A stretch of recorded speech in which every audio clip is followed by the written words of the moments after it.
This is lecture number 14, and in the previous lecture we were discussing different kinds of jitter which are used to quantify the timing performance, and the two things which we looked were period jitter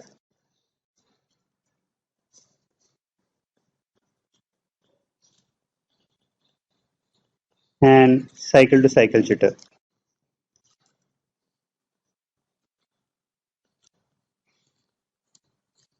And these two jitter metrics are important in all the digital circuits where they actually affect the they affect this setup time and hold time violations in digital circuits. So these two jitter metrics are important for that.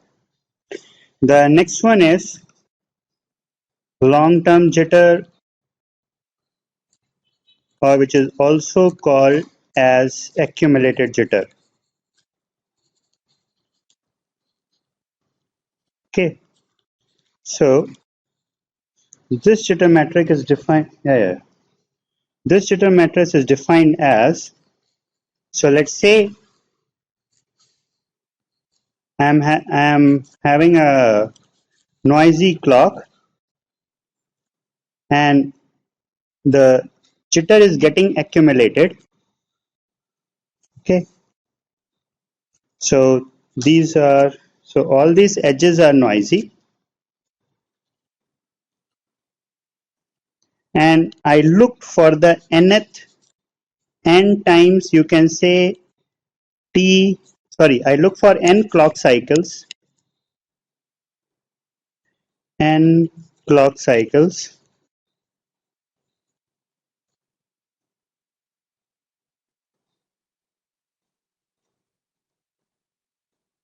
this is defined in that manner. So how much jitter is accumulated from whatever reference you pick up at any given t instant. From that t instant you count for n clock cycles, and that nth clock cycle, so that delta t, so measurement is 1. So you can say I'm doing a ith measurement. For that ith measurement, I have already counted I times n clock cycles. It is defined like that. So delta t of I from whatever reference you have started. So let's say from reference k to k plus n, and this is t of, we pick some variable t of m. M varies from k to k plus n. That is the total time period. Means for a total time period for n clock cycles minus average value n times average value of m. Okay.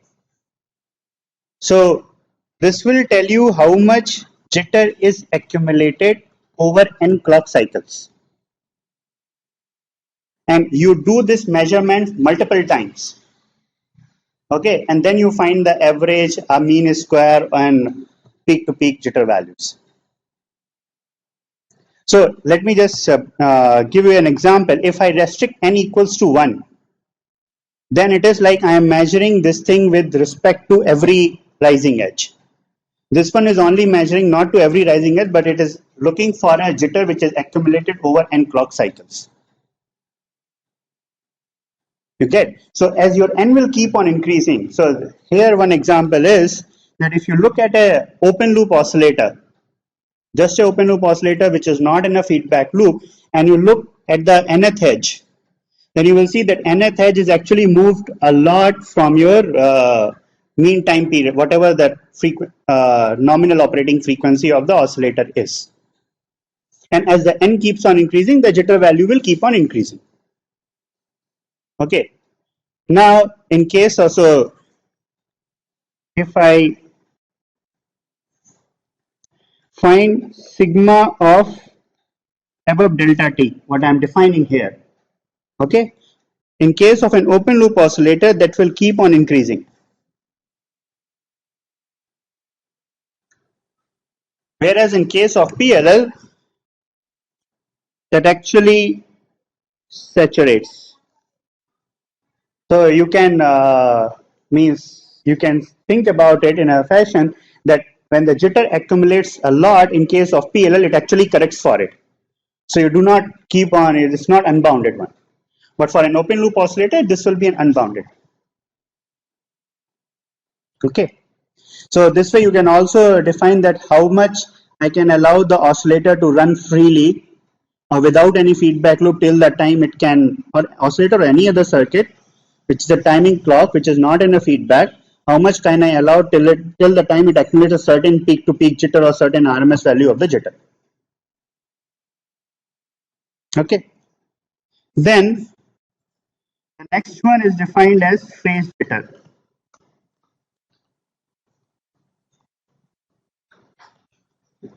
Phase jitter is defined that so if you look at a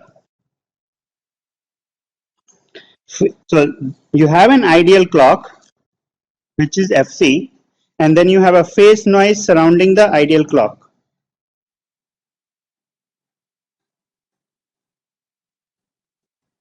More or less, it is symmetric in all our real applications.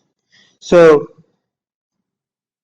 this is I'm defining for this definition sake. So I have F1 to F2, or let me just say this is FC, FC plus F1, and FC plus F2.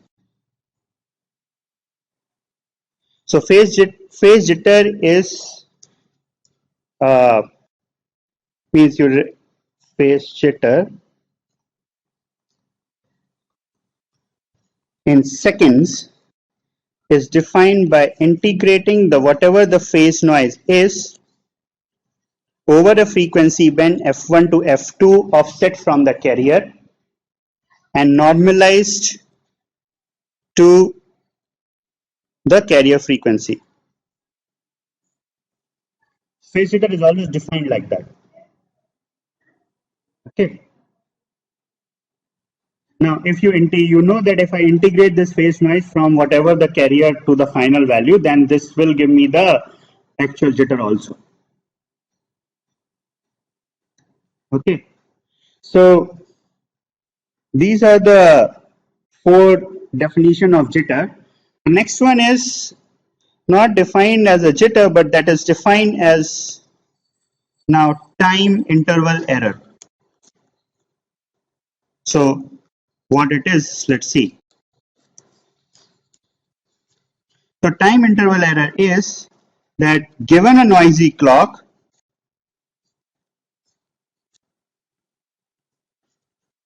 so I have noisy clock and I measure and I know the actual means the ideal clock frequency. So I measure the deviation of every rising edge of the clock.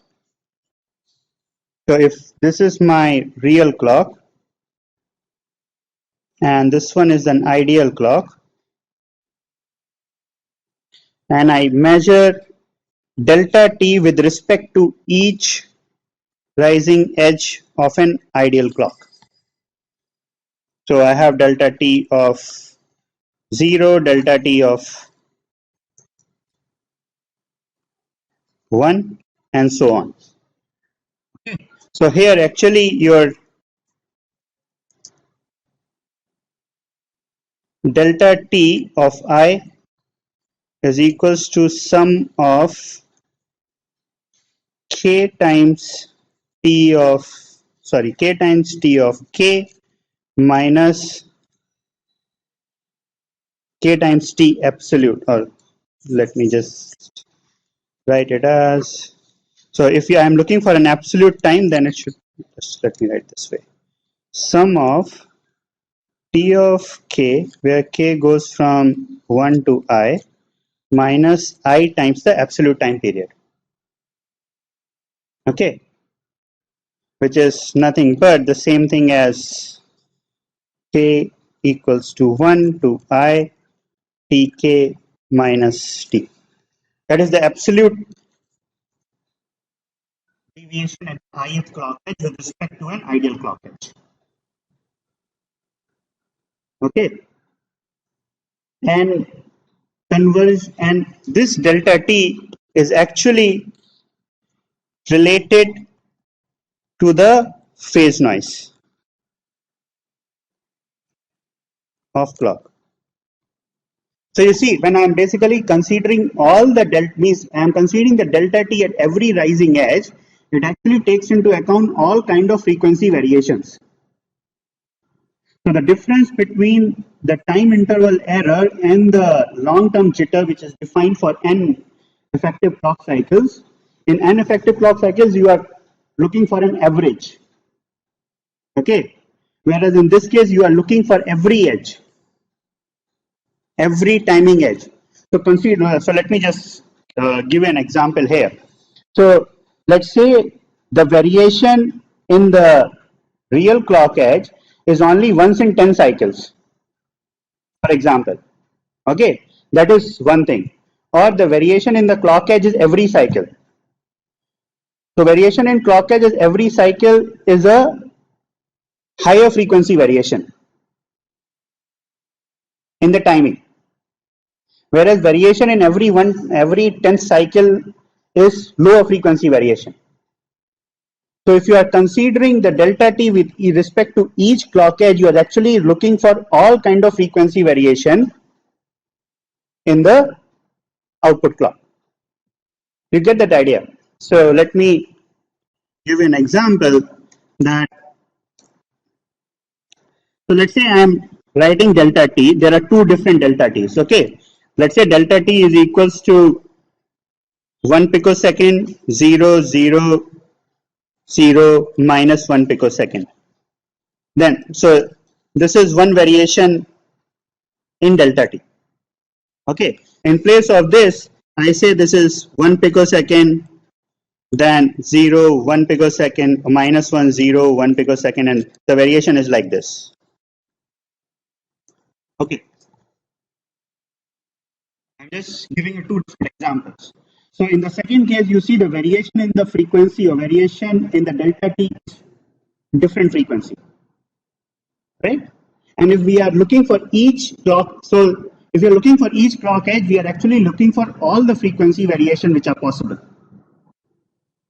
Okay. In other case, if I would have just looked for 1 over, in this case, if I would have just looked for 1 over, like in the first case, I look for 1 over 20th, I will see a different variation, a low frequency variation. Okay. So this particular one actually gives you the all kind of variation which can exist in delta t. That means it consists of all frequency contents.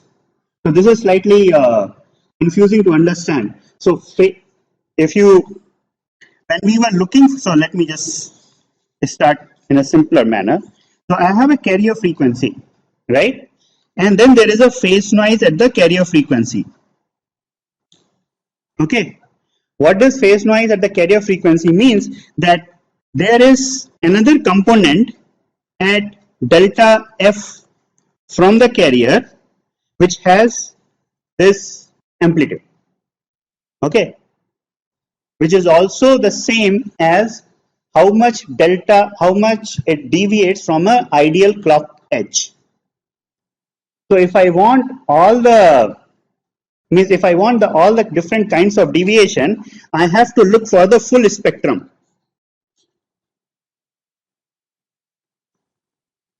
Okay.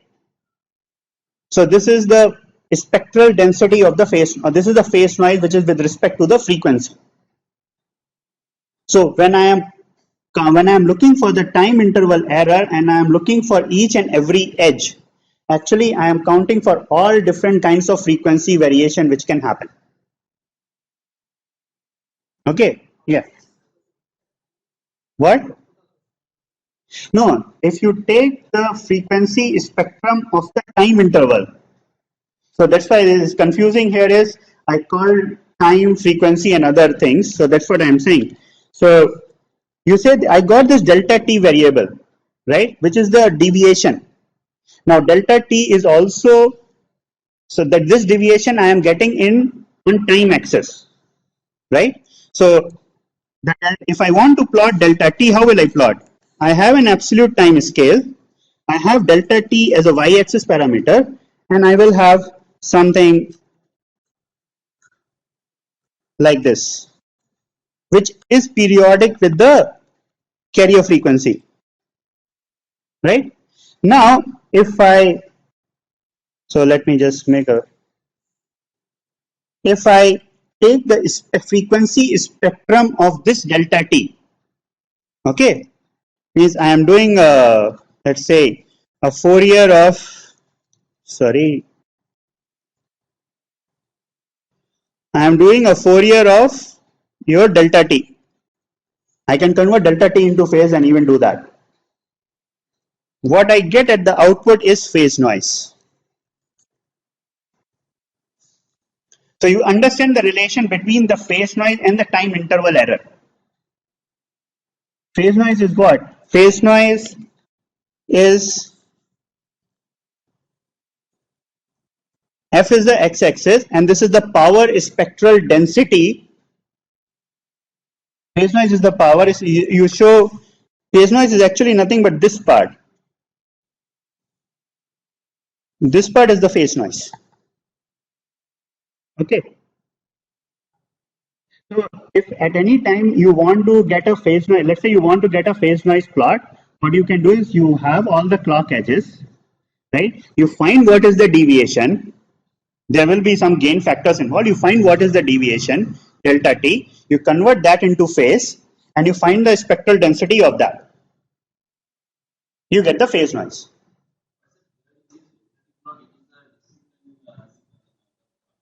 Yeah. So you have to do, discrete time signal also has the spectrum, right?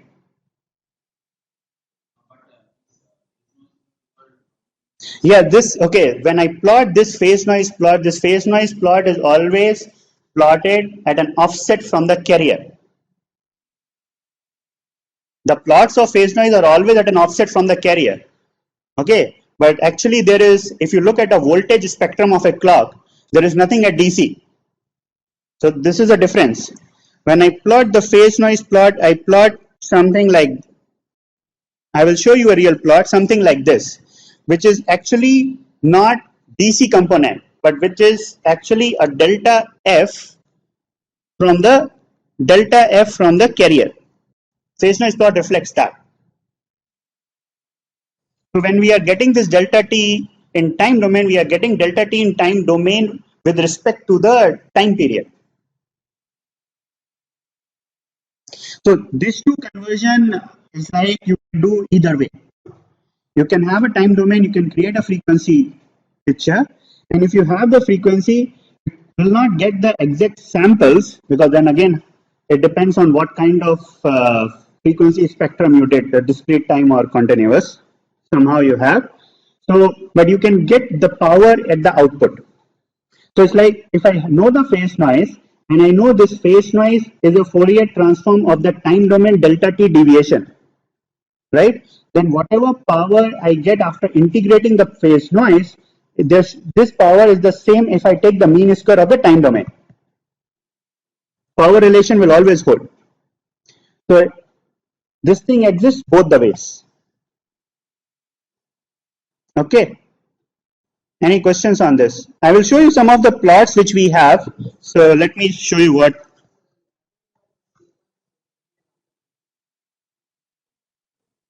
Okay, this is jitter is defined RMS value, peak to peak value. Okay, if your clock is a locked one, okay, in that case, average of this delta t variation should go to 0, but it will have some mean square value.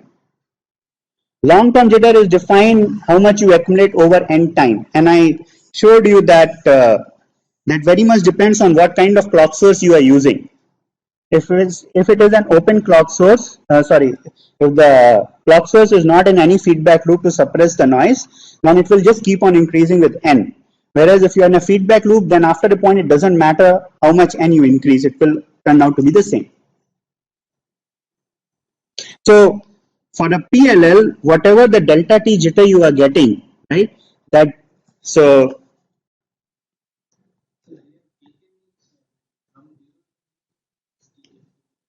Hmm?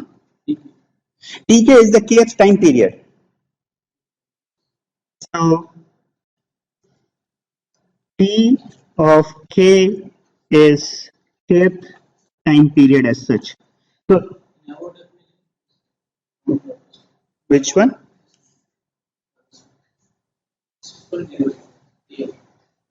This is so I it's okay. So if I'm using the same, so I go from kth edge to k plus nth edge. It is defined like that. Okay. The variable k might be the same, but these two are different things.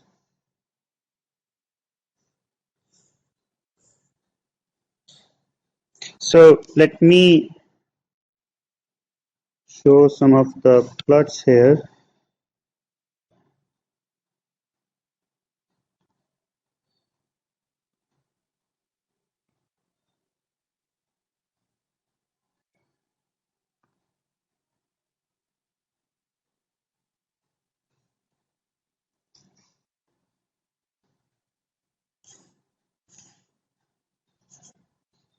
Where is it now? Okay.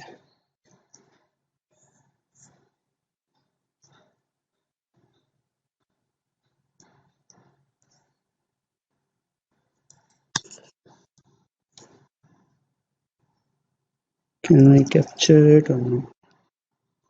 Okay, so let me just show you open separately.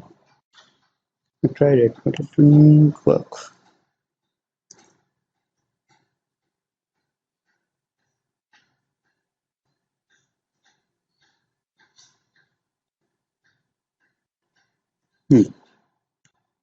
Wait, you 100%, otherwise that will not come.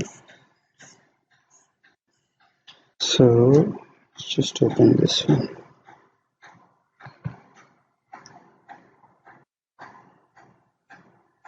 So this is the voltage spectrum of an output clock.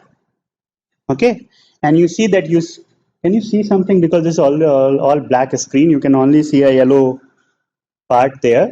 So whatever you see at the center, that center is the carrier frequency. In this case, it is like 7 gigahertz.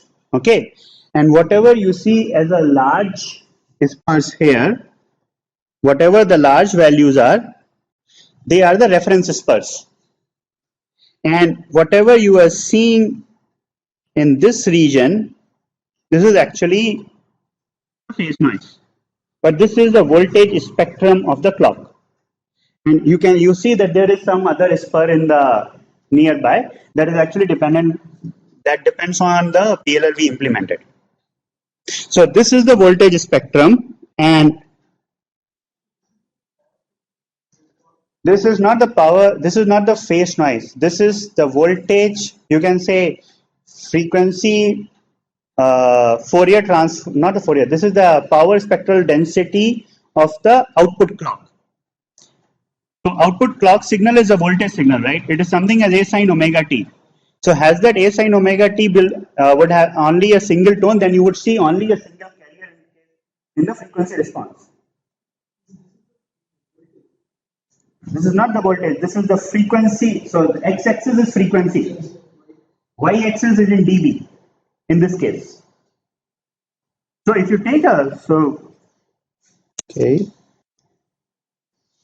So if you have a sinusoidal input, right, only one single frequency. If this is V in, what is the Fourier transform of this? One single impulse at carrier frequency. This is just that, which is mod of, you can say V in of frequency with respect to frequency. Now, because you have noise, you have something skirt on that. That's what you see. And what you see in the side is the reference spur which comes in the PLL. Okay. So this is what you measure as a spectrum. This is called as a spectrum of the output clock. Has this been if this is not a locked clock, then you would have seen the frequency something kind of this varying all over for an LC. Means It will not vary that much like a ring, but you will see a very varying clock, not locked. This has a single tone. Okay. Now the phase noise. Okay, let me close. Oh, how can I close this one?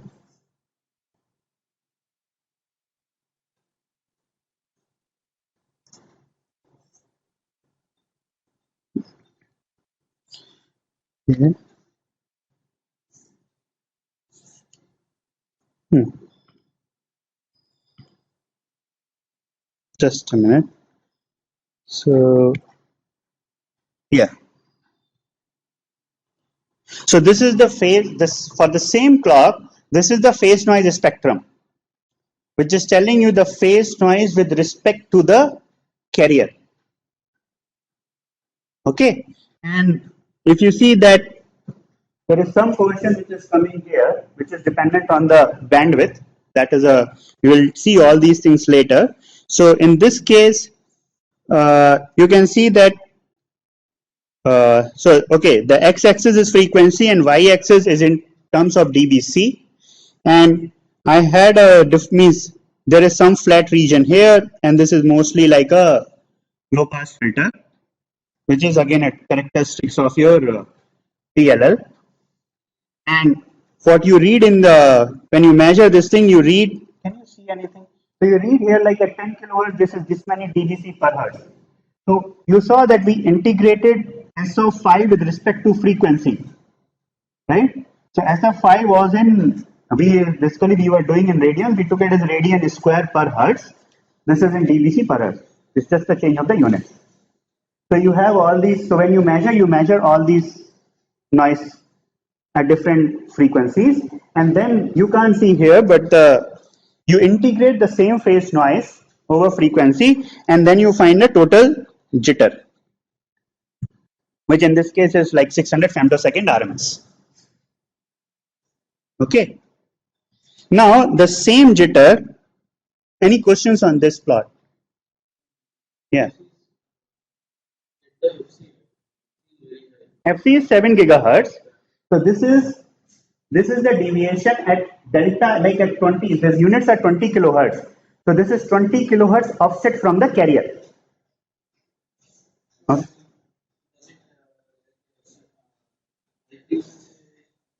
Means this is around F. This is one side of the FC. PLL bandwidth, no, it depends on what the PLL bandwidth is. This is a logarithmic plot, and in this case, you see that actually the x-axis goes from 20 kilohertz to 1 gigahertz. Okay, and the PLL bandwidth was close to, this is 1000. PLL bandwidth was close to 3 megahertz. So bandwidth is not that large. Means you are seeing this at a half, right? But this is a logarithmic scale. So you go 10 times and then next 10 times. So 100 times x is still left, which you are seeing, right? No, I'm considering what?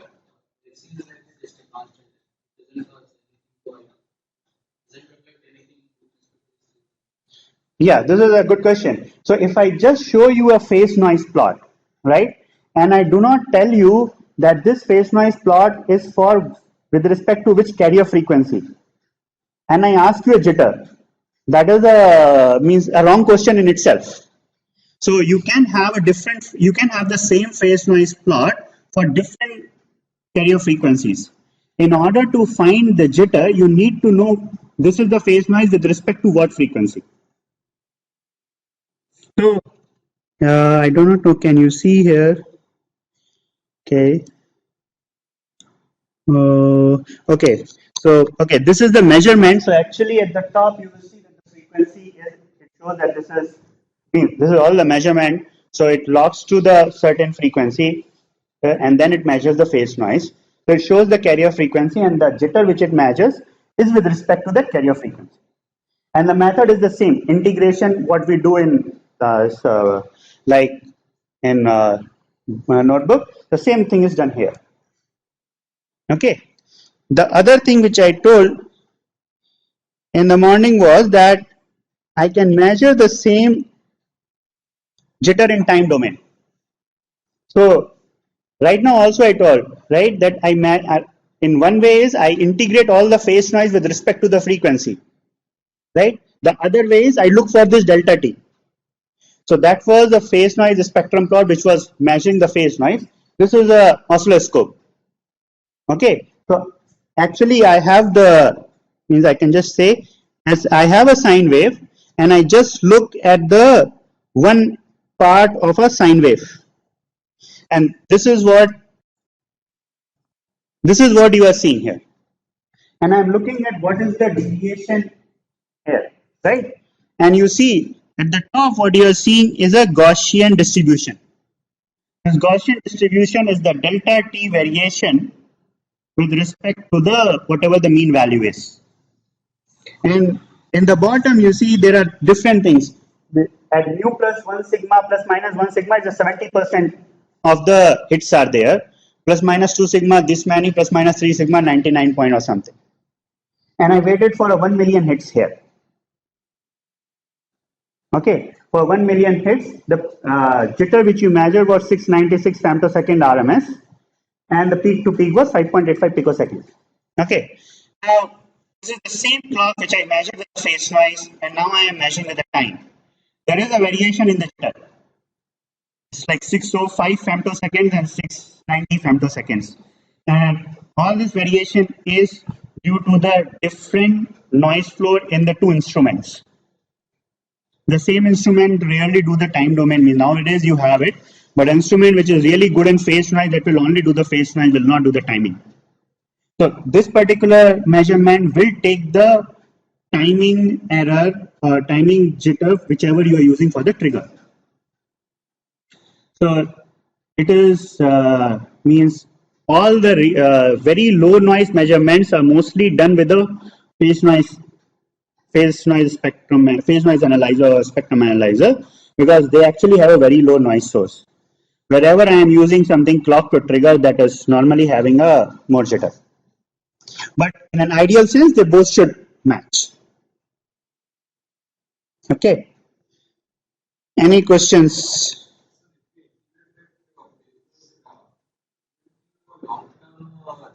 It will give you a long-term absolute jitter. Means you can integrate till infinity, right?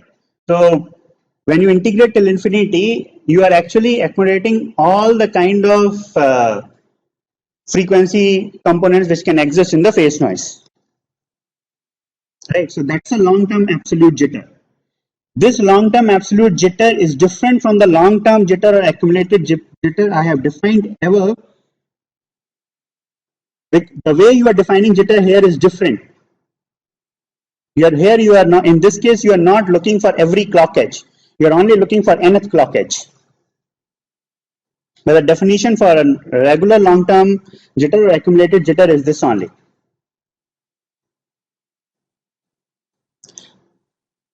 So can you just rephrase your question if it's different?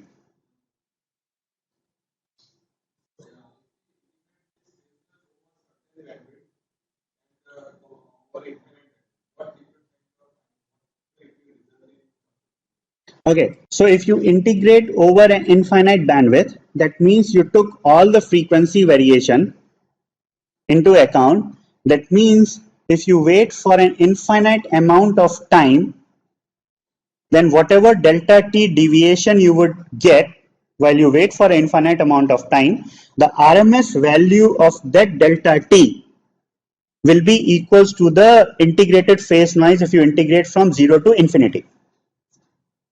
Okay, now if you integrate only from one frequency to the other frequency, like you are integrating only between a certain frequency band, right? That frequency band will actually restrict or not restrict. That frequency band will tell you only a jitter within a certain frequency, as you have just basically seen, and then the time measurement will actually depend on how many cycles are you going to take.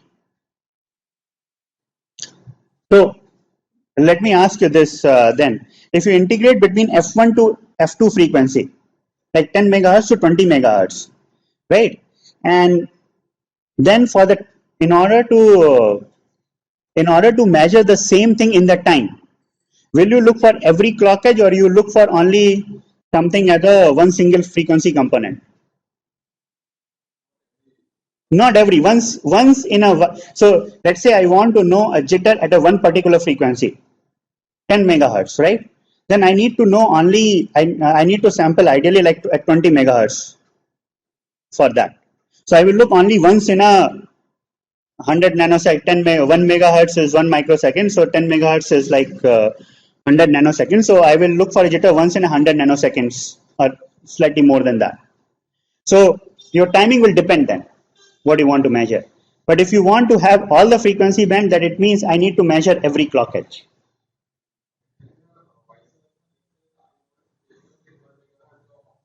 Right.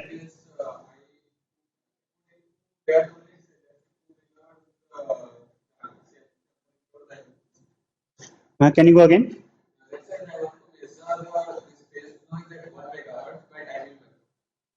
Hmm.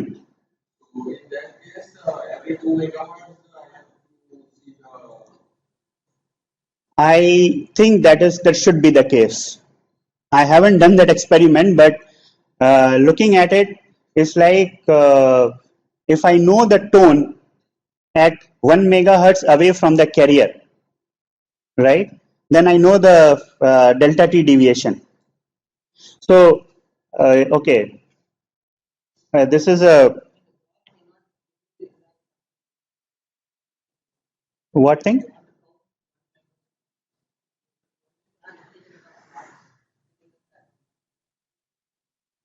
Uh, yeah,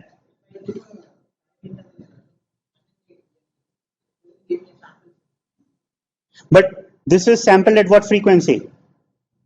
So let me just say, if you're looking at a discrete, forget this timing and all, if you're having any samples at t time period away, right?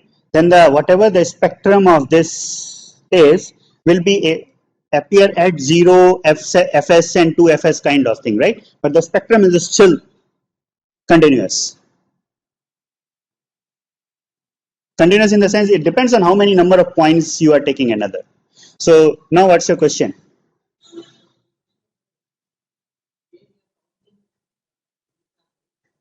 Mm-hmm.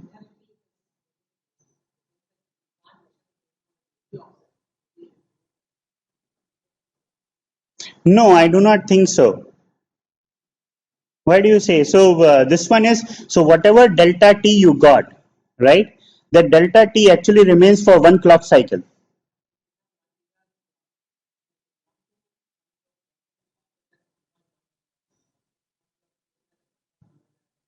Yeah. How will you? Okay. Let me ask. How are you going to do that? Okay. So that is more simpler thing to understand. So let's say. Uh, okay. So one way is whatever delta t I have shown you here, right? Which is actually t, 2t, and 3t. Okay. And let's say your 1 megahertz is 100 times of this time period, right? Then what I need to see? I need to see the variation every 100th period. I can get it from there also.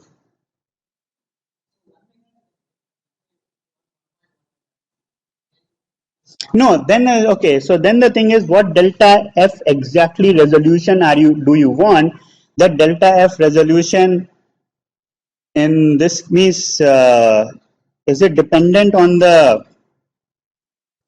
this one is delta f resolution. So what you are saying is, if I just write it. So if I show you a phase noise plot, okay, and in that phase noise plot, you are saying I cannot get any f to its accurate value because I am doing this discrete time to multiplication. So yes, you are right at that point. If I am going to do the way I have told you, okay, as per the math, that will be the case.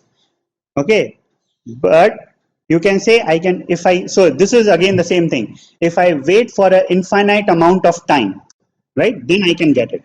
Means if I have a large number of samples, then the FFT will be delta. The bin free bandwidth will keep on reducing. Okay, that is the one way of doing it. But that is, you will do in simulation, that will be the case. But in case of a real measurement, they apply some other techniques also.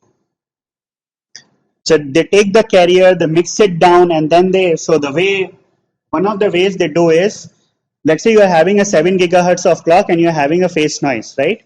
So you mix this with the internal 7 gigahertz clean clock, and then you actually measure the power at each frequency to whatever resolution you want. So there is actually an error in the two ways of calculation. So the real phase means the very accurate phase noise measurement. I think they measure the actual power in each of the whatever frequency you want. They can measure that. Okay. Any questions? Did I answer your question, or is it still there? So the other thing is, in all these phase noise spectrums, you normally has this spur, like reference spur you have seen.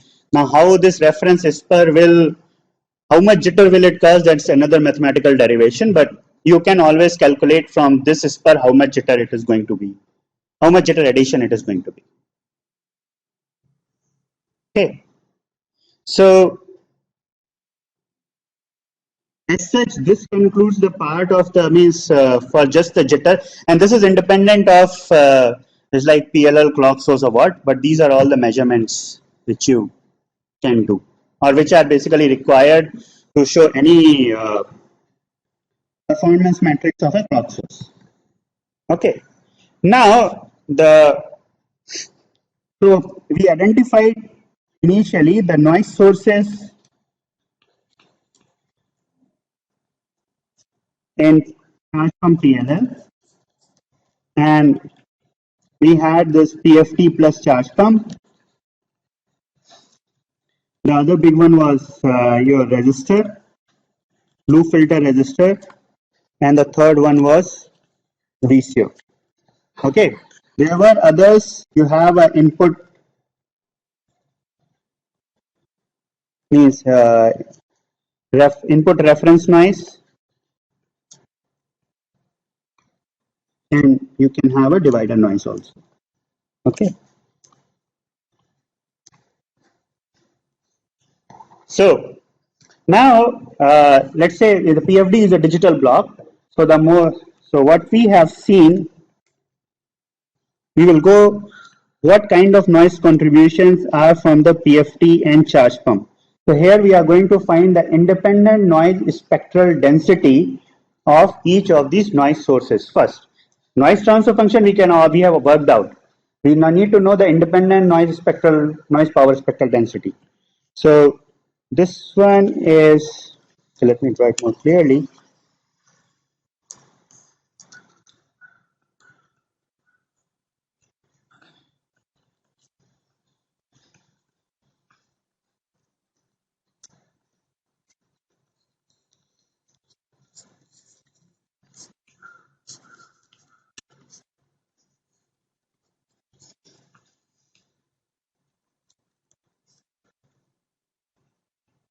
So this is PFT plus charge pump, which goes into the loop filter. Okay, and up and down pulse. So let me just go in this one as a charge pump noise. Okay. Now we all know that in locked state, I will have, ideally, I will have up and down pulse which are of equal width.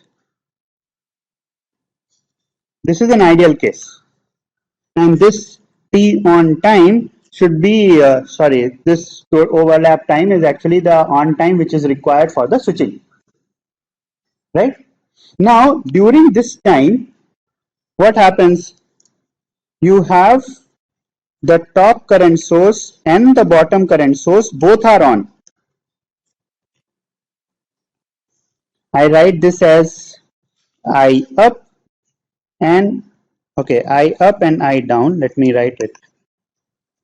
These are all MOS current sources to begin with. Okay. Now these current sources have a noise, both of them have independent and uncorrelated noise. So what is the, if I write ICP is actually equals to I up minus I down, right? And if I look for the noise, mean square noise of this should be equal to the mean square noise of up source plus mean square noise of the down source. So this is the noise which will get injected into the loop filter. Okay. Now the important part is that ICP, so let me write here only. So your ICP is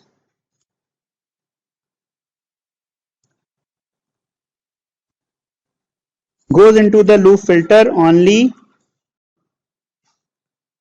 when it is on.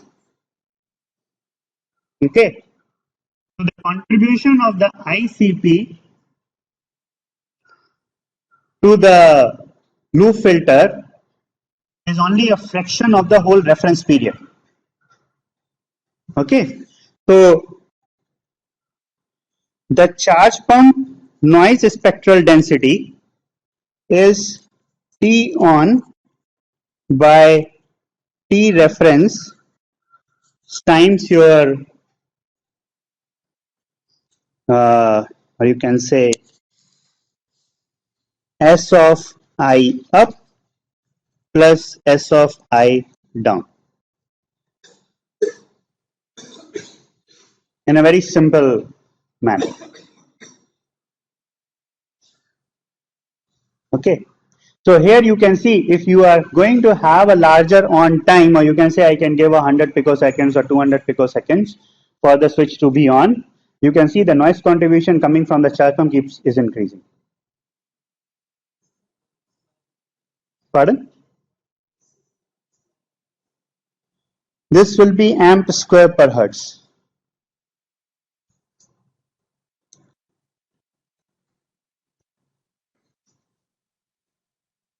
And here I am assuming that the PFD is not contributing any noise, it's a CMOS logic. So it's all full signals. Means the current source doesn't get dependent on the up signal and down signal that is sticking here. But if the PFD contributes, I need to take that also into account. Okay. All these equations are only at a steady state. This is a steady state analysis. I cannot write a Laplace transfer function for a switching on or PLL which is going everywhere. Okay. So this is the one. The second one was the resistance noise.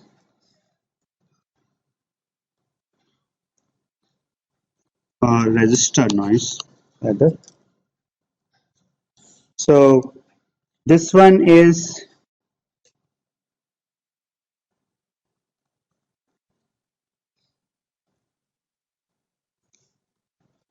C1, C2, V of n R, and this is R. So V control. So V control of S by Vn of R is 1 by SC2 divided by R plus 1 by SC2 plus 1 by SC1. So this one is nothing but by SC2 by, so let me just write it as C1 plus C2 by SC2, which is your C1 divided by, right? Yeah. S or whatever. You can find this C2R plus C1 plus C2. You can write it in terms of omega P3 and all. So you get this transfer function. Okay. So let me say this is HR of S or something. So, pardon?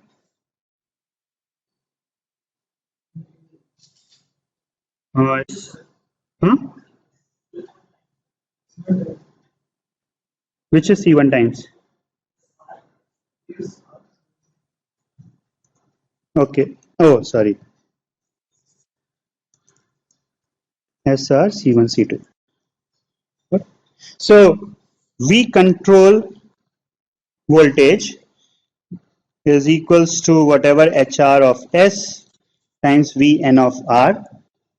So the whatever the control, so I told you, right, we need to find this transfer function from the resistance to the control voltage first. So control due to noise, control noise due to noisy R is square of mod of HR of S whole square. And what is the mean is, what is the spectral density of R is 4 kTr. So now from this V control you have the noise transfer function and you can find what is the noise contribution coming from the resistor. Okay, and fine. So next is the VCO noise. We will look at that tomorrow, and that will conclude the noise analysis for now. Okay, we will look in more detail once we come to each block designing.